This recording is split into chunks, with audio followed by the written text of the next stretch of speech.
ठीक है। Marketing framework, starting में एक बार हम देख लेते हैं हमने क्या क्या पार्ट अपना कवर किया। हमारी मार्केटिंग की बस ये जो पीडीएफ है, ये वाली फाइल है, ये पेंडिंग है फर्स्ट यूनिट के लिए। तो इंट्रोडक्शन ऑफ मार्केटिंग में हमने इस पार्ट को कवर किया था। यूटिलिटी आपको समझाया था मैंने कि फॉर्म, टाइप, प्लेस, ओनरशिप, अलग अलग यूटिलिटीज है और इनके लिए कौन कौन से जो फंक्शन रिलीजिबल है, फंक्शंस भी हमने डिस्कस किया। टू सर्वाइव, ठीक है, ऑर्गेनाइजेशंस में कौन कौन सी एक्टिविटीज इन्वॉल्व होती है मार्केटिंग में, सेलिंग मार्केटिंग के बीच के डिफरेंसेस को भी कवर किया। आई होप तो कोई डाउट नहीं होगा। कौन कौन सी कॉमन सेट ऑफ कंडीशंस है हमारे मार्केट प्लेस पे, क्लियर।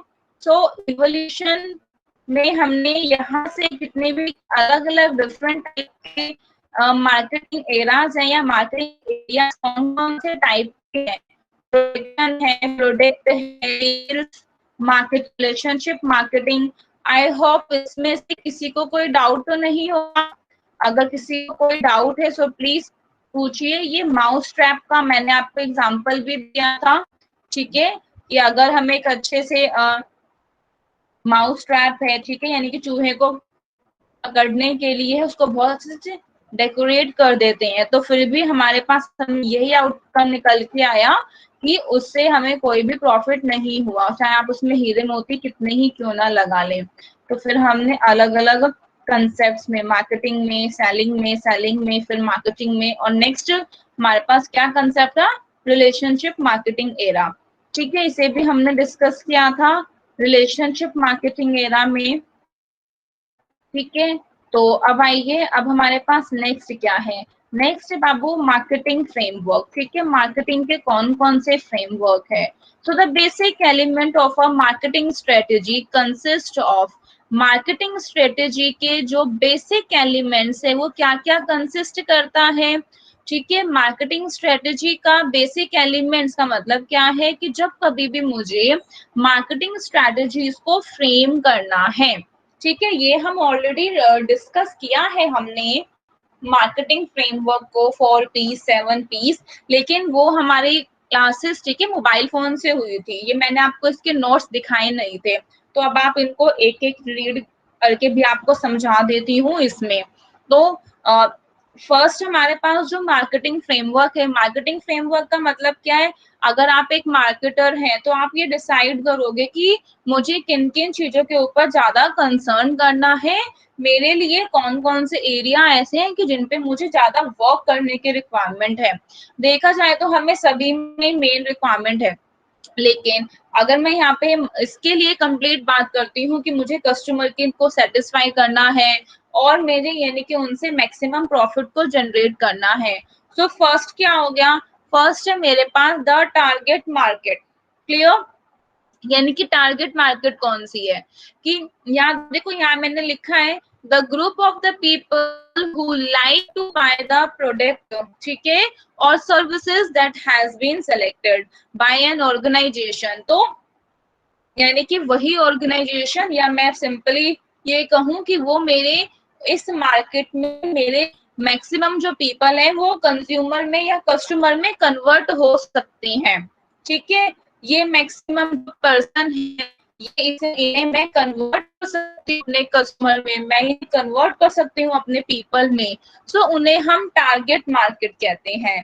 तो वही बाबू ग्रुप ऑफ द पीपल जो कि मेरे प्रोडक्ट और सर्विसेज को क्या खरीदेंगे, तो टू बाय प्रोडक्ट और services that has been selected, ठीक है, वो मेरे उन प्रोडक्ट और सर्विसेज को खरीदेंगे कि जो कि मैंने सिलेक्ट किया है, तो उन्हें हम क्या बोलते हैं, उन्हें हम टारगेट मार्केट बोलेंगे।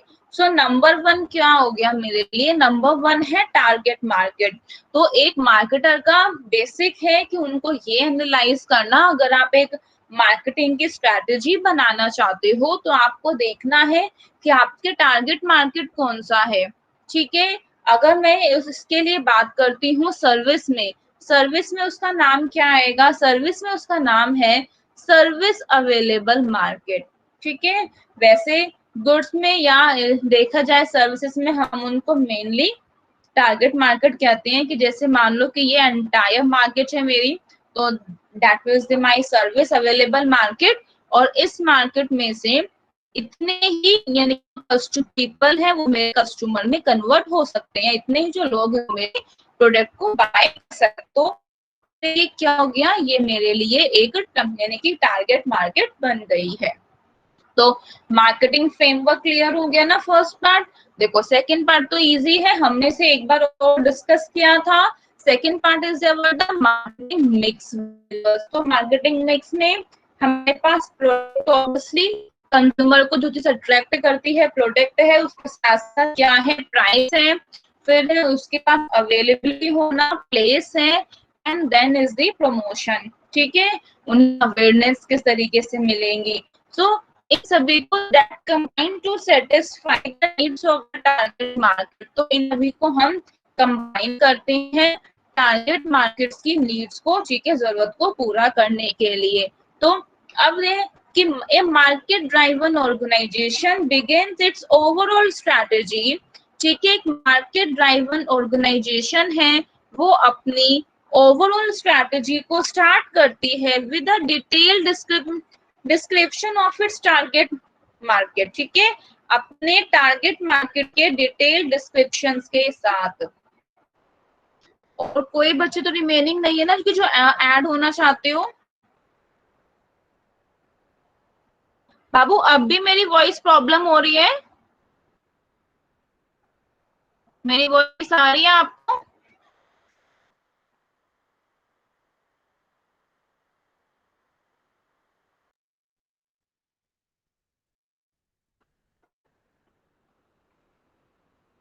ओके, तो अब आइए क्या लिखा है, a market driven organisation begins its overall strategy with the detailed description of its target market। ठीक है, तो अपने टारगेट मार्केट में उनको कंप्लीटली डिटेल डिस्क्रिप्शन, उन्हें पता है कि अच्छा यहाँ पे मैक्सिमम जो कंज्यूमर है वो मेरे, सॉरी मैक्सिमम पीपल मेरे कस्टमर बन सकते हैं।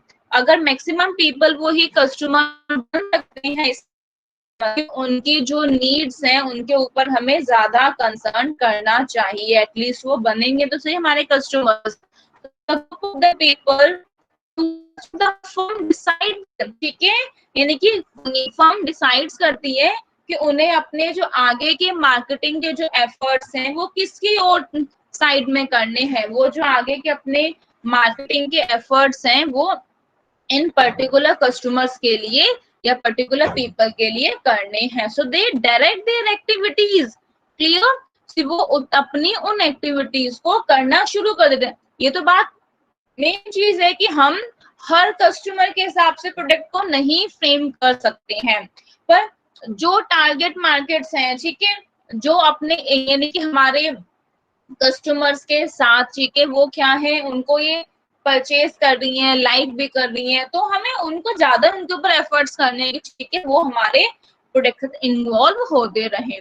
सो marketing decision making can be divided into the 4 area. So हमने मार्केटिंग डिसीजन मेकिंग को 4 एरियाज में क्या कर दिया, डिवाइड कर दिया।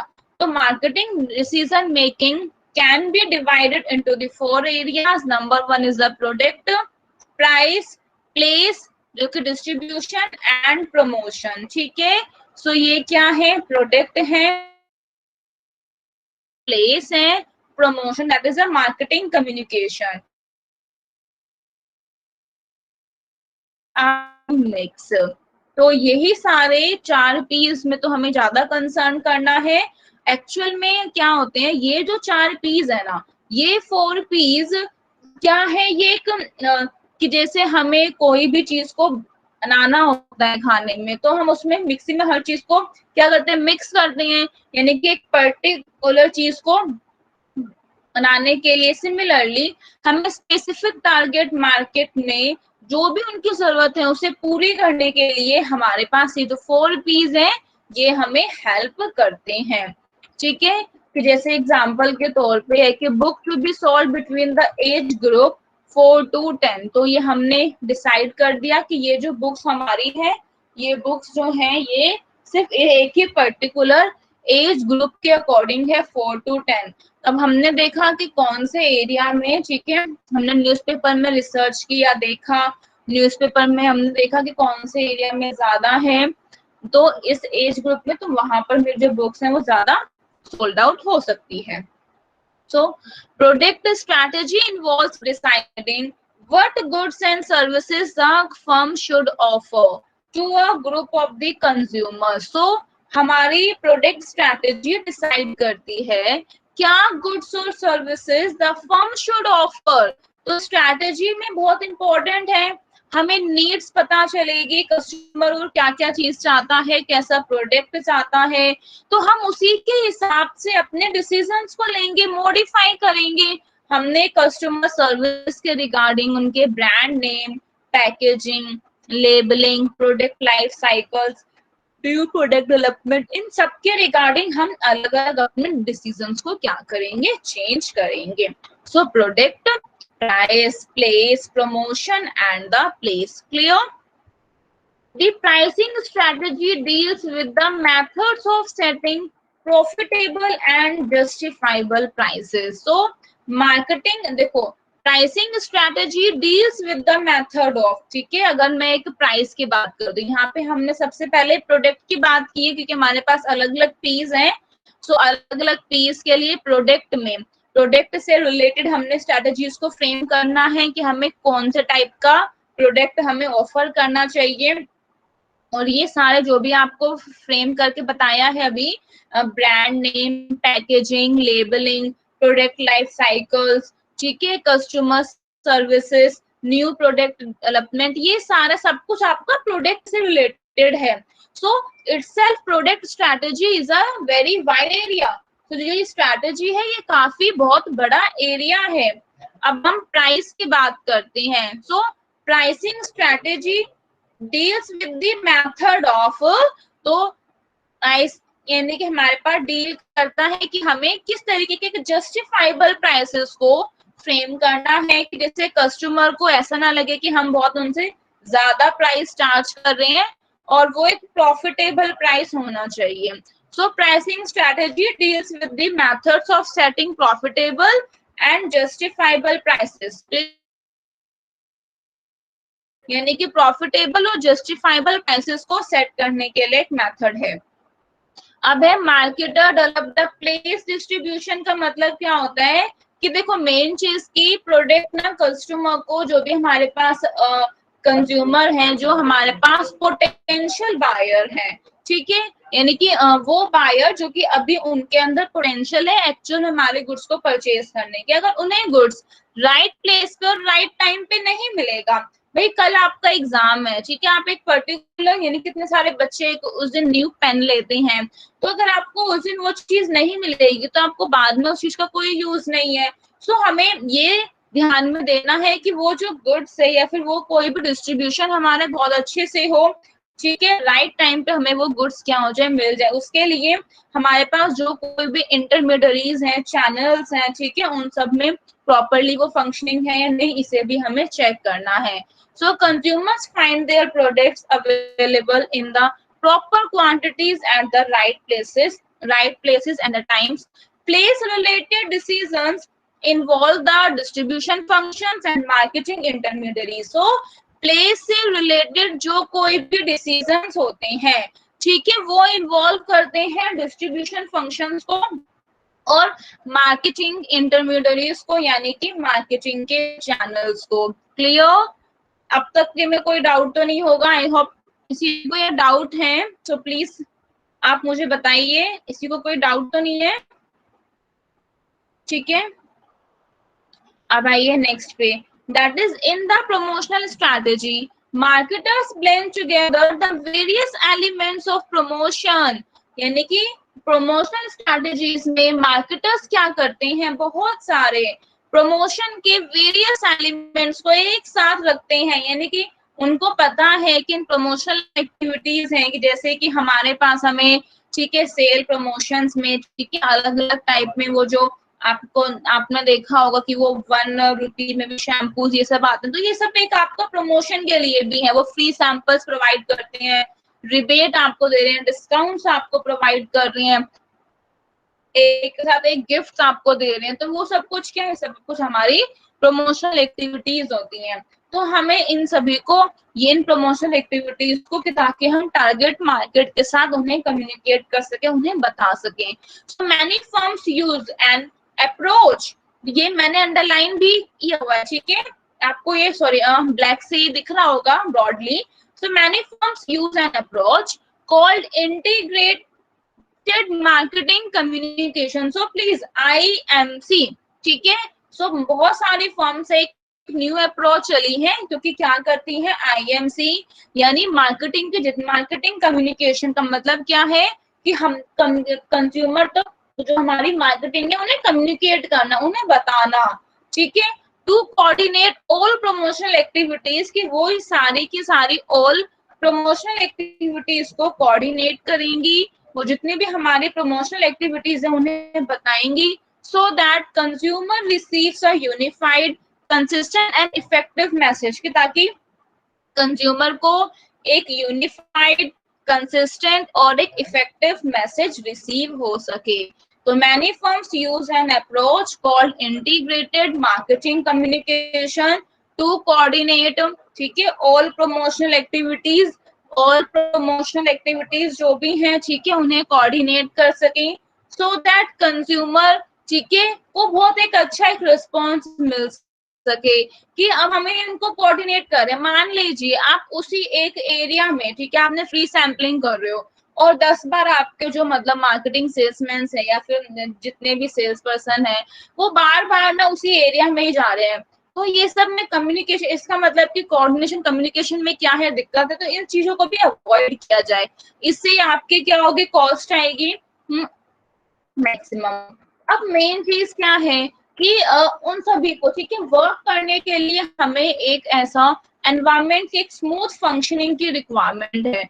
तो स्मूथ फंक्शनिंग के लिए ये हमें चीजें कहाँ से मिल सकती हैं, स्मूथ फंक्शनिंग के लिए जो भी हमने मार्केटिंग के एनवायरनमेंट डिस्कस किए थे, आई होप आपको याद होगा, हमने मार्केटिंग के एनवायरनमेंट डिस्कस किए थे। तो इंटरनल एनवायरनमेंट तो कंट्रोलेबल होता है, लेकिन एक्सटर्नल एनवायरनमेंट हमारे पास कंट्रोलेबल नहीं होता, ठीक है। अगर मुझे किसी भी बाहर की कंट्री में बिजनेस को स्टार्ट करना है, सबसे पहले ये देखना पड़ेगा वहां का एक्सटर्नल एनवायरनमेंट कैसा है।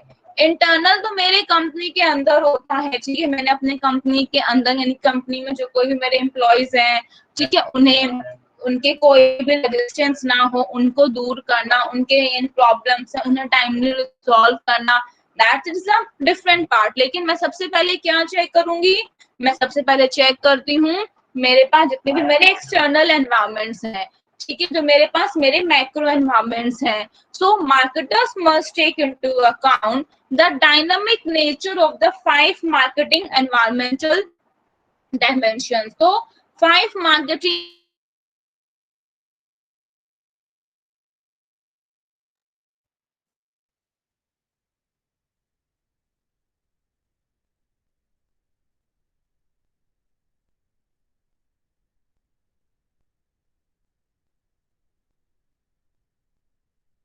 पॉलिटिकल लीगल एनवायरनमेंट का मतलब तो आप सभी समझते हैं कि हमारे पास लीगल एनवायरनमेंट है, ठीक है। अगर कोई भी हमारे पास गवर्निंग बॉडीज है, वो बार बार क्या हो रही है, न्यू गाइडलाइंस को फ्रेम किए जा रही है, बार बार वो न्यू गाइडलाइंस को फ्रेम कर रही है।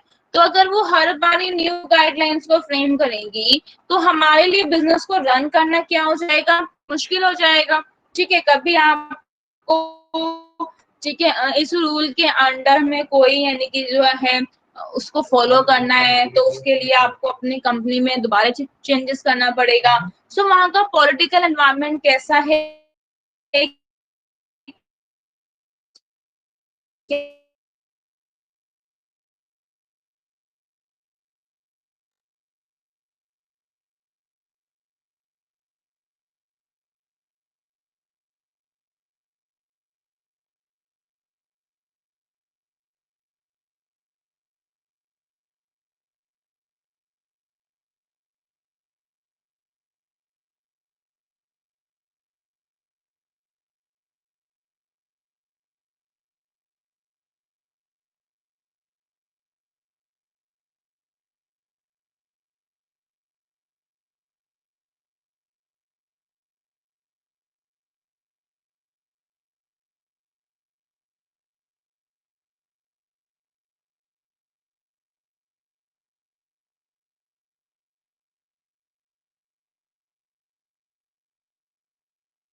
मैम कहाँ गई?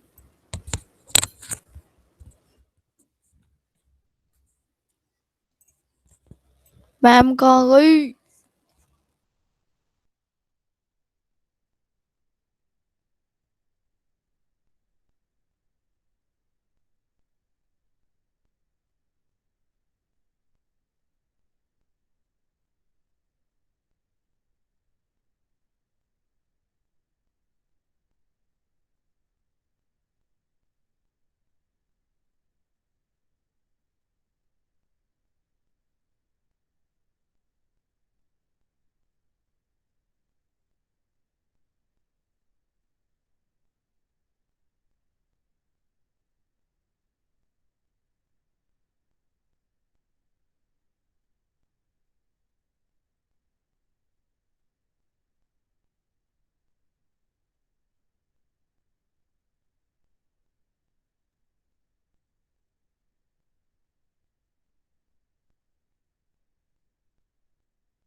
मैम कहाँ गई?